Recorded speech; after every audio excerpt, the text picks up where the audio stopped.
I'm delighted. It's lovely. It's great. It's great to be getting the place exposed. I love it. It's like you with the football, man. Yeah. I love it. Not a problem at all. No glasses enough. Fuck it anyway. But how I test the sensors is this. There's different types of sensors. There's PNP and NPN sensors. So we'll find out now which this one is. So I put my that's my 24 volts. I can't see now without my glasses. That should be all right. And then I put my blue one in there. Now it's telling me it's powered up now, right? Yes. So I put this is my signal into the black. Now that sensor, you can see now that the sensor is actually, it's let me see, you have a little light there, right? But when I go now and put that against a metal object, in this case, it's a metal object that switches this. Now that tells me that sensor is working, and it tells me it's a PNP sensor. And we use this tool, this one here, when we go to a machine, right, we have a problem with the sensor, if we have a problem with it, first thing we do, we can put this on it and test to confirm that it is a sensor problem. Yes. Then we take off the old sensor, then we have to reset the new sensor on the machine. So we can use this to reset. Before we connect it back up to the PLC, we can use this to set the sensor in its exact position and where it is to move our we'll say our actuator over to a certain point. Yes. And then we lock it in there. Then this comes on and it tells us that the sensor is good and it's working. It's in the right position. Yeah. And that's what we use that for. Very handy little tool to have, and very cheap as well. I actually have two of those. I have one of those that I bought off. I bought it on eBay. No, I bought it on eBay. Came from China. That was cost £15. Really? I have another one that I bought off Radionics, and it cost me £120. But it's the exact same thing. It looks the exact. The only difference is the Radionics one is a white one, and it's screwed together on the back. This one clips, but the PCB and all the electronics in it appear to be the same. It's a copy. It's a Chinese copy of the original one, which was a British-made one originally. The one that RS sell today, and that's £120. That one is pound sterling, yeah. And that's, I think. But just going back to this, because I might show this video to people who are less engineering. Just so, for this Jaguar here, for example. Yeah. And if I explain this, Jerry, please correct me if I'm wrong. You explain that, Jerry. Thank you you. walk away there. Thank you. This basically used to be an aluminium wheel trim, which Jerry... Can I just correct you there? Yeah, sorry. It's an aluminium rim.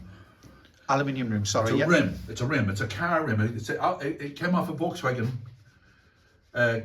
Golf, I think it was. Yeah. Rim. Aluminium rim. Solid aluminium rim. Yes. Tire removed off it, and then the rim then was chopped up into manageable pieces, so we could get into a crucible.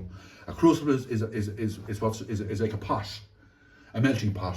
Yes. And then that's exposed into the oil burner, and then it goes. It charges up around 700, as I was saying, 700 degrees. Yes. Takes it around 15 minutes to melt.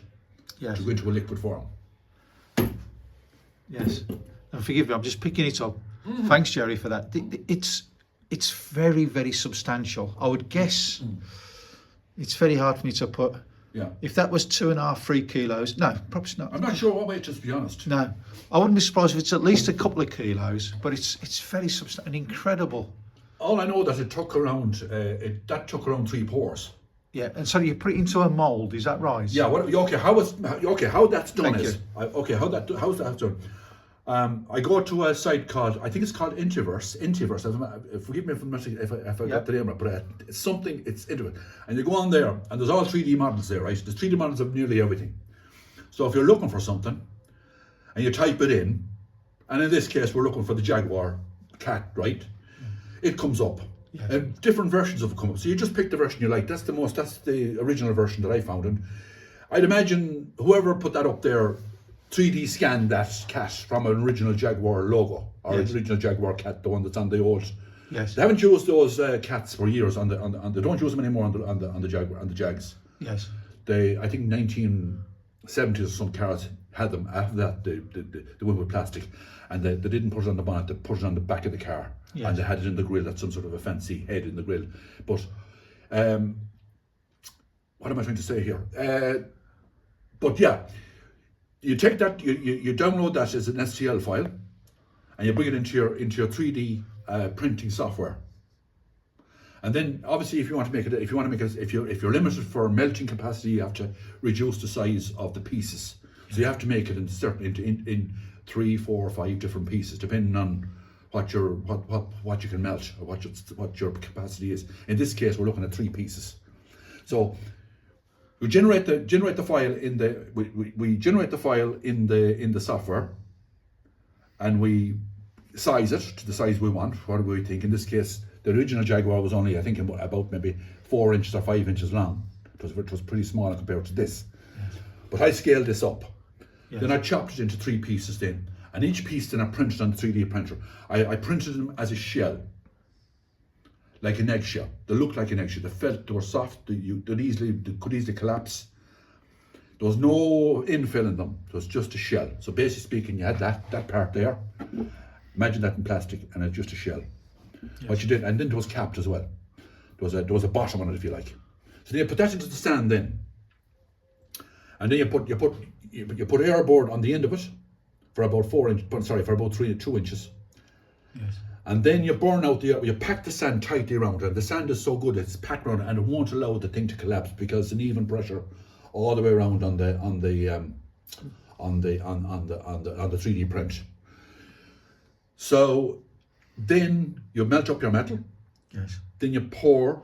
Before you melt up, your metal has been melted while you're setting up your casting, your sand casting. While you're packing this with sand. Yes.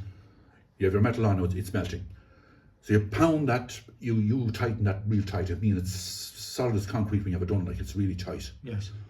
Then you then put little air holes in it, and just for it to breathe, that the gas is out. So now don't forget, you have to burn that plastic that's in there. That plastic has to burn out. Yes. And sometimes it can be disaster, but sometimes you get it right. More than not, it works out for you. Yes. So then you pour your molten metal down on the airboard. The airboard burns out quite quickly. Then it goes down into the cavity. It burns out the bottom of the original shell, and then it takes its formation then as it pours. And then you get a burst of flames then coming up. So it has to be on outside, and you have to be cautious doing it because it can be dangerous. Yes. And that's it really. And then you let it cool off. You have to let it cool off then for about 20 minutes. And it's so exciting going through it because you just can't wait for it to cool. I mean, that 15 minutes seems like 2 hours. Yeah. And you're just dying to get into it. And every casting you do is the same. You still have to. It's like the first one you did. It's always like the first one. You're so excited, you just want to get into it, open it up and say, oh geez. And then you look at it and you say, and if it's good, you're really proud. And if it's a disaster, oh fuck, you're going to have to go and melt it down again and do. Yeah. Or if it's reasonably good, then what you'll do, you'll work on it, then you'll carve it in, or you'll sculpt it yourself. And and some of the castings, like the Angel, the Rolls Royce one, I had to sculpt a lot of that myself. There was a lot of discrepancy in that, because the gas of the plastics intermingle interfere with the aluminium and cause oxidization and cause lots of porosity and all that sort of thing. So you'd have to do, and then you might do a bit of weld filling as well. Fill it up with aluminium weld, clean it all up, fill it with aluminium. Yeah. So it's not a money maker. I don't do it for money because you'd make no money at it. I do it just because I want to know and I need to know, can I do it? And now, for instance, we'll have a look here. That is really the sort of finish there, just where my finger is there. That would be an example of the finish of the kind of finish that would come on that there, we'll say. Now, it might be all as bad as that, but basically it would be. So you have a sand sort of texture on the casting when you pour it. Absolutely, that's fantastic. And that's the one. That's basically that's basically what you have to do. You have to rub all that. You have to file it. You have to sand it.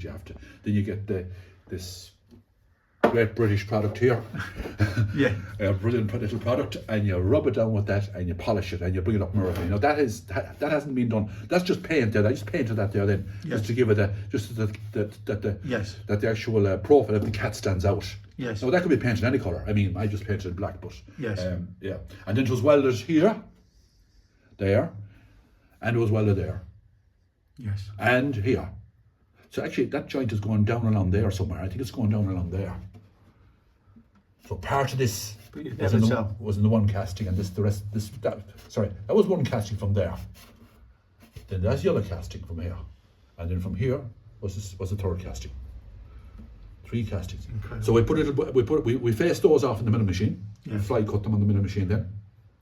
Then we put them together with a little bolt, tighten them up together. And we V them out. Then we put a bead of welding all the way around them. Yes. And then you polish. Then you don't do any polishing. This now you're ready for polishing. Once that's all done, you're ready for polishing. Yes. You line up everything. You sculpt everything in line. You get it's easier than it seems. You know what I mean? It's not as intricate as you would think. Yes. You know. Yeah. Sorry, I would have to take your word for that, because for anyone that's watching this video, I have absolutely zero engineering nous, skill, inclination, whatever way you want to describe it. I've never met an Englishman yet that hasn't some engineering experience and some engineering interest. Yeah, but what amazes me about Jerry, he's so modest, but he's so talented, and I feel I should share this video widely, because he's a hugely talented guy. Thanks, Rob. Incredibly, that'd be brilliant, incredibly modest. I'd like to see people that would have an interest and would take the time to watch it, and appreciate it, and maybe learn something about it. Maybe if they know more than me, I'd be very interested in their impact on it, and input in it. It'd be brilliant. Brilliant. Yeah. Jerry, thanks ever so much. You are an Thank you. you're an absolute star. Thank you very